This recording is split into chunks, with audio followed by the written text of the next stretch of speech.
13 years ago, Oklahoma lawmakers announced a grand vision for a futuristic spaceport in Burns Flat, Oklahoma. 13 years later, town officials aren't happy.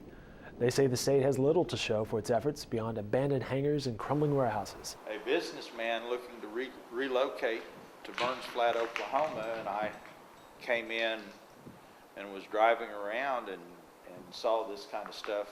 This is one place I wouldn't come. I'd probably relocate to Elk City or Clinton like everyone else does. The Oklahoman's Randy Ellis reports the decaying warehouses are owned by the Oklahoma Space Industry Development Authority. It's a public body created by the Oklahoma legislature in 1999 to lead the way in bringing the space industry to the state. But the condition of the facilities and lack of money in the project have become a source of friction between Burns Flat town leaders and Spaceport officials. When this thing started, I thought, wow, here's economic development. But here 14 years later, I haven't seen any.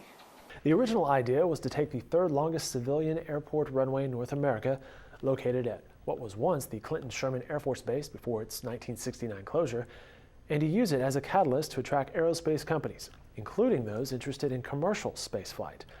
The Oklahoma Space Industry Development Authority took over ownership of the 1,950-acre air park from the city of Clinton in 2006, and the recruiting process began. But what sounded like a great idea has produced little results. We've never seen one employee here. Oklahoma City and Guthrie. No, not here. Not Never here. saw any Not employees. one, Okay. not one rocket plane employee. The Oklahoma Spaceport did attract a business called Rocket Plane, but that company stayed just long enough to collect $18 million in state tax credits before leaving for Wisconsin and ultimately declaring bankruptcy. We're a bedroom community. That seems to be our chief industry, but we're landlocked by the spaceport, so we can't really develop any. Our little area along the highway here is basically all we can develop because we can't go into that spaceport.